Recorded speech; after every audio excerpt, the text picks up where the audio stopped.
आपने शिक्षा के क्षेत्र और स्वास्थ्य के क्षेत्र को लेकर, आपने परिवहन के क्षेत्र को लेकर जो विभाग बताए हैं, ये विभाग बेहतर काम करे, इसके लिए इस बार चेहरों को बहुत सोच समझ के उतारा गया है। जावेद जी, मैं आपके पास आ रही हूँ। देखिए, परिवहन विभाग मिला है दयाशंकर सिंह जी को, इस बार पहली बार आए हैं, मंत्री बने हैं और इसके साथ बड़ी जिम्मेदारी दे दी गई है। तो आप जिस तरीके से परिवहन को लेकर अभी तस्वीर देखते आए थे, इस बार दयाशंकर सिंह के मंत्री बनने के बाद आपको लग रहा है कि वो बदलेगी? नहीं, देखिए शिवांगी जी, निश्चित रूप से जो उत्तर प्रदेश की परिवहन सेवाएं हैं, तो मैं नहीं कह रहा हूँ उसमें बहुत कुछ अभी करने की आवश्यकता है कि केवल भाजपा सरकार ने नहीं किया या भाजपा सरकार ने किया, सभी सरकारें करने का प्रयास करती जी। लेकिन इस समय जो स्थितियां हैं, परिवहन विभाग का बसों का बेड़ा देखिए, वर्कशॉप की स्थितियां देखिए, बहुत खराब हो चुकी। ये परिवहन के साथ साथ देखिए, अभी जो उल्लेख अभी मनोज जी या संजीव भाई ने किया, देखिए नमामि गंगे केंद्र की योजना है, निश्चित रूप से उसमें समन्वय, नमामि गंगे किसकी भेंट चढ़ गई, क्या हुआ क्या नहीं हुआ, ये हमारे आपके सबके सामने। हर घर नल योजना आप देखिए कि उसकी स्थिति क्या हो गई, उस पर कितने आरोप लगे, क्या क्या हुआ। चलिए, अब नए मंत्री के पास वो विभाग गया है, तो निश्चित रूप से उसमें बड़ा अच्छा काम होना चाहिए, ये आशा हम भी करते हैं और जनता भी करती है।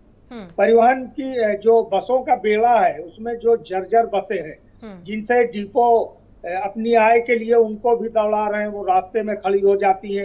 ठंड में देखिए कि उनके शीशे नहीं है, खिड़कियां है ही नहीं है, और लोग जो है ठंडी हवा में सफर कर रहे हैं।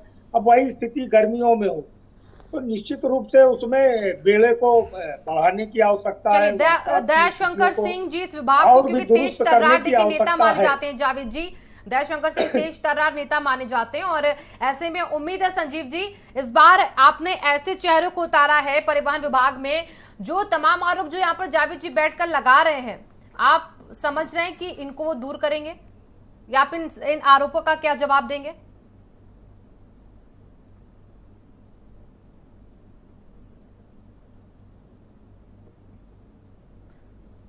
इनका प्रश्न कोई हो तो अगर फिर से बता दें या आप बोल दें तो मैं उसका जवाब दे दूं। संजीव जी, जावेद जी कह रहे हैं कि परिवहन के क्षेत्र में बहुत कुछ करना होता है, हर एक सरकार को करना होता है। अभी जो बसों की हालत है, कहीं खिड़की नहीं है, गर्मी आ रही है, जो व्यवस्थाएं देखी जा रही हैं, बसों की जो इस वक्त हालात हैं, वो बहुत कुछ बिगड़े हुए हैं। तो ऐसे में इन सब सारी चीज़ों को देखना बहुत ज़रूरी हो जाता है अब परिवहन विभाग के लिए भी। और दयाशंकर सिंह जैसा जब नाम आ जाता है तो एक बेहतर लीडर उन्हें हम मान सकते हैं, तेज तर्रार छवि वाले हैं वो, तो वो समझ रहे हैं कि इस बार शायद मंत्री दूसरा आया है तो अब शायद और बेहतर काम हो। नहीं, देखिए, एक तो जावेद जी को मैं बता दूं कि जावेद जी 2017 से पहले की बातें ना किया करिए कि खिड़की नहीं है या ये 2017 के पहले की नहीं, 22 की बातें हैं। अब जो 5 साल की सरकार है, इस 5 साल की सरकार में ना कोई टूटी हुई खिड़की है किसी बस में, और जहां तक सवाल, ये बड़ी गलत बात है आपकी सरकार के। देखिए, ये अब चूंकि स्वास्थ्य महकमा आदरणीय ब्रजेश पाठक जी के पास है, तो अगर कोई किसी तरीके की भी जरूरत होगी तो मैं आपके काम आ सकता हूँ। डग्गामारी कराई है, आपकी सरकार निजी बसों को चला रही है बगैर अनुबंध के, और किस तरीके से वसूली कर रही है सरकार। फिर आप कहोगे कि लो, आप 10 मिनट 6 महीने का समय दिया, आप आरोप लगाने लगे। स्थिति क्या है? डग्गामारी हो रही है पूरे उत्तर प्रदेश में, दिल्ली के लिए, पंजाब के लिए, महाराष्ट्र के लिए। इसको कौन रोकेगा? सरकार रोकेगी कि विपक्ष रोकेगा? आपकी बसों की स्थिति आप बगल में देख लीजिए। आप तो लखनऊ में घूमते रहते हैं, आप चले जाइए तीनों बस अड्डों पे, आप वर्कशॉप में चले जाइए। आप उन चीजों को इनकार करना, आपने बहुत अच्छा काम किया है। क्या काम किया है?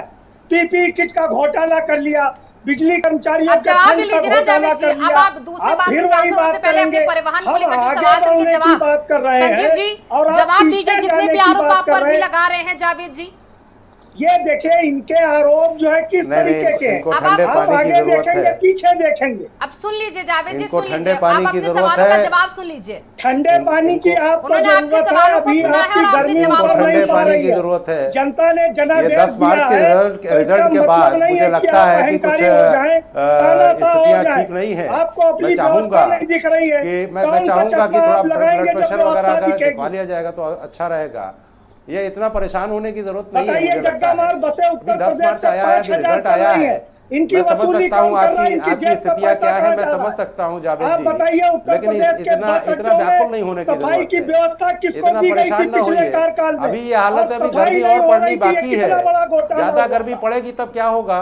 मुझे लगता है कि अरे थोड़ा सा संयम से काम गर्मी लीजिए, में इतना आप व्याकुल भारत आप हो जाएंगे। गर्मी में आप अभी 10 मार्च को रिजल्ट आया है, सरकार मैं की समझ सकता हूँ दुर्दशा आपकी दिख नहीं स्थिति, रही है। आप झूठ मैं से आपकी आरोप स्थिति समझ सकता हूँ, दूसरे पर नहीं मैं लगाओगे आपकी तो स्थिति समझ निश्चित सकता रूप से हूँ। उसका जवाब ये मिलेगा। 10 मार्च को जो रिजल्ट आया है उसके बाद आपकी स्थिति ऐसी होनी थी। जावेद जी आप जवाब सुन लीजिए। सरकार की बताइए कि आपका रोड मैप क्या है? बोलना चाह आप रहे हैं, बताइए, आप नमामि गंगे में भ्रष्टाचार हुआ सुन कि लीजिए। नहीं हुआ? जावेद जी सुन हर लीजिए, घर जवाब सुन नल लीजिए। मिशन जावेद में जी एक एक भ्रष्टाचार करके हुआ सवाल कि जो नहीं आपने हुआ? किए ना, उन इसीलिए सवालों का तो उत्तर तो ले मंत्री को लीजिए। हटाया गया। उत्तर देने के तो कितने बैठे हुए हैं आरोप लगे? संजीव जी, आप आप उन सुनने सब के लिए चीजों तैयार पर क्यों नहीं पर्दा हो रहे? डालोगे जनादेश की अरे आड़ में? जावेद जी आपने तो बहुत हम अच्छे चुप सवाल बैठने किए। वाले नहीं है। जावेद जी आपने बहुत अच्छे सवाल किए, अब जरा उन सवालों का जवाब भी ले लीजिए आप संजीव जी से। संजीव जी जवाब दीजिए आप जावेद जी की बातों का। नहीं, 10 मार्च को रिजल्ट आया है, मुझे 10 मार्च से पहले ही पता था कि ये स्थितियां समाजवादियों की होंगी, लेकिन इतना ज़्यादा हो जाएंगी तो मुझे चिंता हो गई है इनकी। लेकिन ये जरूर है कि थोड़ा सा संयम से काम और थोड़ा ठंडा पानी लेंगे तो ज़्यादा अच्छा रहेगा, क्योंकि अभी गर्मी और पड़नी है। अभी ज़्यादा जब गर्मी पड़ेगी तब क्या स्थिति होगी इनकी? आप किसी की बात सुनने के लिए नहीं तैयार हैं, आप कुछ समझने के लिए नहीं तैयार है, आत्मचिंतन करने के लिए नहीं तैयार है। और 10 मार्च के रिजल्ट के बाद अगर ये हालात हैं आपके तो मुझे बड़ा चिंता है आपकी, मुझे आपकी चिंता है। 10 मार्च के रिजल्ट के बाद ये स्थितियां अगर हो जाएंगी, मुझे आपकी चिंता है। और मैं समझता हूँ कि आपकी चिंता के कारण मैं इसका कोई व्यवस्था करूंगा, कोई समाधान करूंगा, कुछ ना कुछ समाधान करना पड़ेगा इसका। ये 10 मार्च के बाद जो स्थिति आपकी हुई है, मैं समझ सकता हूँ, उत्तर प्रदेश की जनता भी समझ रही है, उत्तर प्रदेश की जनता भी समझ रही है। सवाल करने के अभी लिए शुरुआत बैठे जब ना आपने विपक्ष की, में, लेकिन आप सवाल करने के बाद जवाब सुनने के लिए भी तो तैयार रहिए ना। आपके जितने सवाल थे उनका जवाब वो बार बार देने की कोशिश कर रहे हैं। आप जैसे उन्होंने चुप होकर आपके सवाल सुने, मैं चाहती हूँ आप चुप होकर उनके जवाब सुन लीजिए जरा, फिर उस पर आप अपना कोई कमेंट कीजिएगा। फिर मैं चलती हूँ शैलेंद्र जी के पास जल्दी। अब आप जावेद जी आप 2 मिनट रुक जाइएगा ना। शुरुआत की संजीव जी बोलिए। कहा कि अभी 6 महीने रुकेंगे, संजीव जी 6 बोलिए। महीने रुकने के बजाय आप 10 मिनट नहीं रुक रहे। हाँ, गजब है। अब खुद ही कह रहे हैं कि हम 6 मिनट के काम तो 1 सेकंड सही में नहीं रुक रहे हैं आप। 10 मिनट नहीं रुक पा रहे। चलिए अब जावेद जी रुके हुए हैं। संजीव जी आप जवाब दीजिए। संजीव जी आप जवाब दीजिए, फिर मुझे अपने अगले मेहमान के पास जाना है। जावेद जी बस करिए ना, बस हो गया आपका सवाल, हो गया। अब बाकियों को भी तो मौका मिलना चाहिए ना। शैलेंद्र जी वेट कर रहे हैं, अब संजीव जी से जवाब ले लीजिए। संजीव जी बोलिए।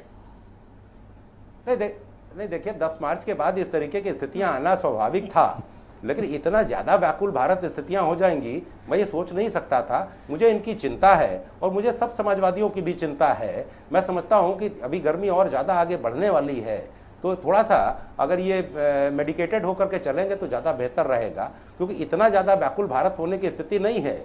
10 मार्च को अभी रिजल्ट